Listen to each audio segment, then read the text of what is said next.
Olá, tudo bem? Nós estamos muito felizes porque estamos numa série de estudos bíblicos, uma série inédita, maravilhosa. É sobre a verdade.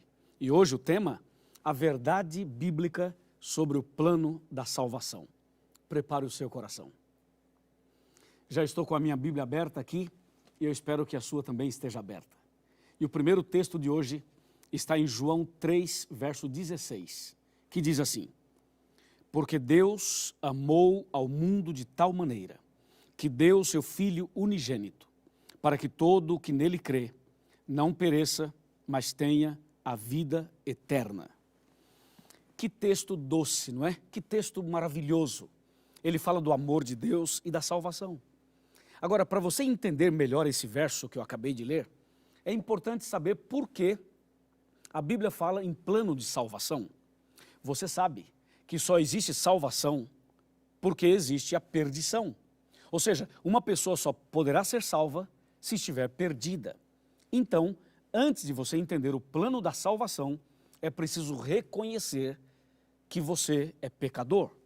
Veja o que diz a palavra de Deus no livro de Romanos. Eu quero ler com você Romanos, capítulo 3, versículo 23. Olha que texto importantíssimo. Diz assim: porque todos pecaram e carecem da glória de Deus. Olha agora Romanos 5, verso 12. Diz assim: porque assim como por um só homem entrou o pecado no mundo e pelo pecado a morte, assim também a morte passou a todos os homens, porque todos pecaram. Veja que a Bíblia é clara ao dizer que todos nós somos pecadores. E quando a Bíblia fala que todos pecaram, aí nós temos que analisar um outro texto de Romanos 6, 23, que diz assim: o salário do pecado é a morte, mas o dom gratuito de Deus é a vida eterna em Cristo Jesus, nosso Senhor. Mas a primeira parte do verso de Romanos 6, 23 é que o salário do pecado é a morte. Mas que tipo de morte? Qual é a morte que é o salário do pecado? Bem, se você analisar Apocalipse capítulo 21, versículo 8, vai ver que a morte que a Bíblia se refere é a morte eterna. A morte eterna aparece na Bíblia como sendo o salário do pecado. Em outras palavras, como você e eu somos pecadores, nós estávamos condenados à morte eterna, que é o que está em Apocalipse 21, 8, com fogo e enxofre. Agora, eu pergunto, você considera-se um pecador? Você realmente reconhece que você é um pecador, uma pecadora? Eu reconheço, eu sou pecador. E todo ser humano é pecador. Agora veja, qual é o seu salário? Qual é a sua recompensa como pecador? É a morte.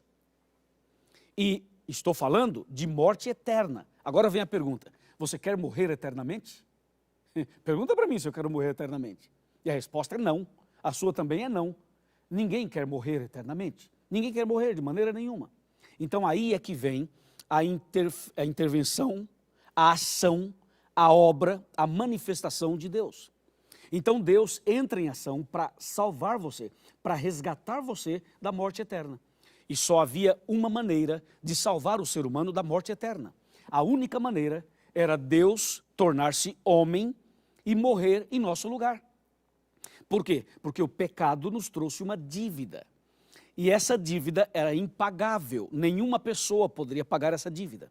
A morte de um anjo não pagaria, a morte de todos os anjos também não, a morte de uma outra pessoa também não. Somente havia uma maneira de pagar essa dívida, só uma maneira de resolver o seu e o meu problema. Só havia um jeito de salvar você e eu da morte eterna. E esse único jeito era através da morte de Cristo Jesus. E é por isso que o profeta Isaías, no capítulo 7 e no versículo 14 do seu livro, ele faz uma profecia.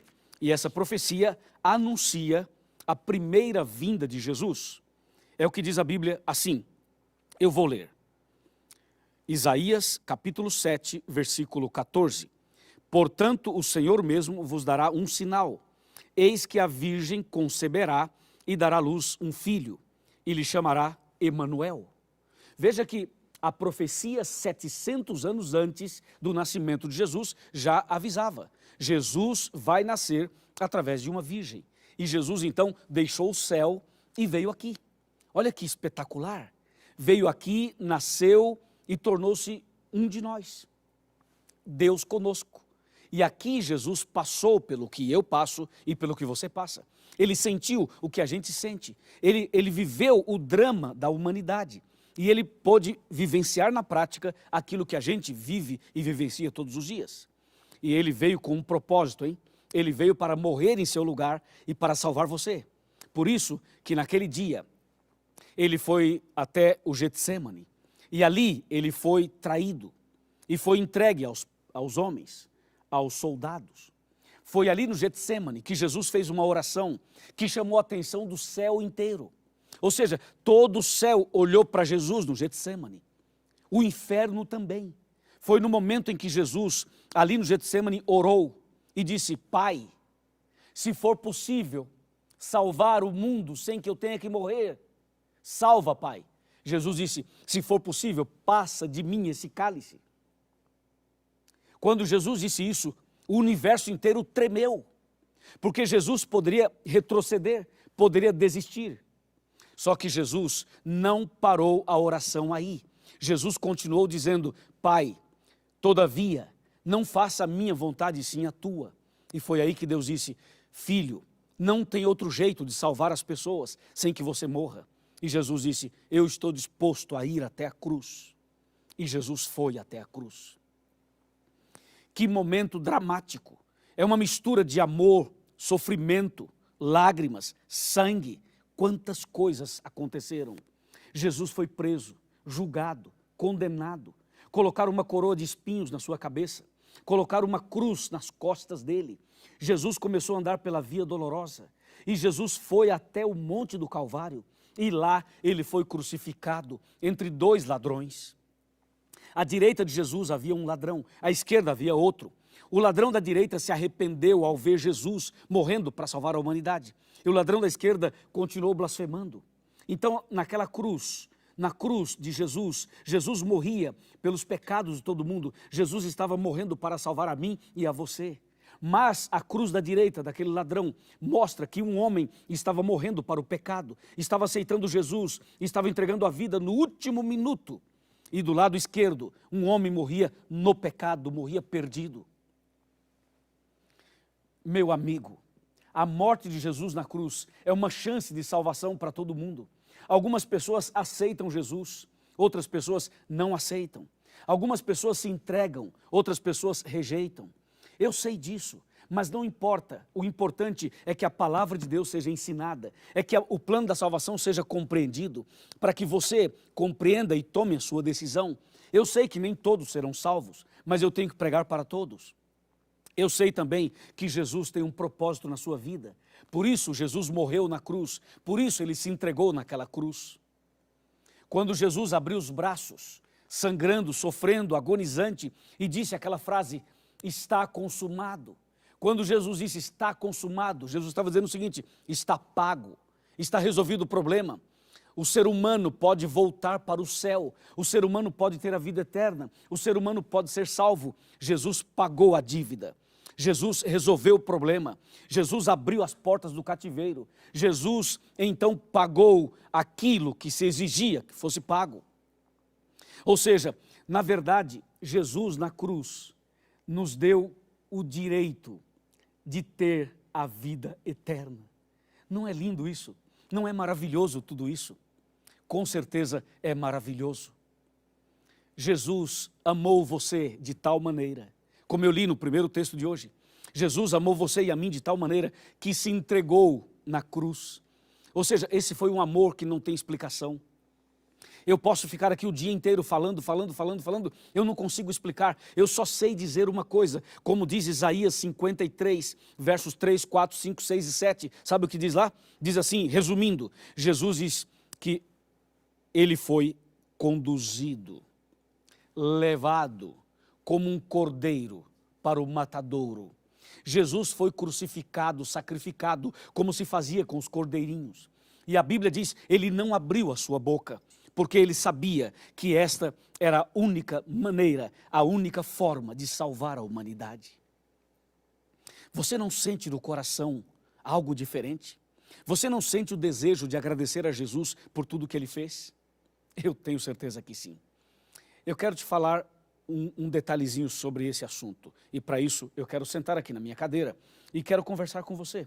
Todas as vezes que eu sento aqui, significa que queremos conversar de coração para coração. É como se eu estivesse sentado na sala da sua casa. Então vem cá, chega perto de mim, pode vir pertinho. Nós somos amigos e irmãos e eu sou o seu pastor também. Meu amigo e minha amiga, eu imagino que você está passando por lutas. Eu imagino que sua família está passando por momentos difíceis. Mas eu quero que você saiba, a grande notícia, na cruz, Jesus pagou sua dívida. Hoje, entre você e Deus, não tem mais barreiras, não tem mais nenhum obstáculo.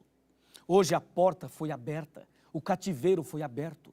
Você pode sair da escravidão, você pode sair desse sequestro, você pode sair dessa situação que te amarra, que te prende. Você pode abandonar esse vício, você pode começar uma vida nova, você pode ser livre, você pode ser uma pessoa feliz. Basta você aceitar Jesus como seu salvador pessoal. E não espere você ser uma pessoa boa ou perfeita, porque você não pode ser perfeito por você mesmo. Não espere que os seus problemas sejam todos resolvidos. Não espere até que a sua enfermidade passe ou a sua dívida financeira se acabe. Venha a Jesus do jeito que você está. Eu estou falando a um empresário, estou falando a uma professora, estou falando a um pastor, estou falando a um evangélico, a um católico, a um espírita, estou falando a um ateu.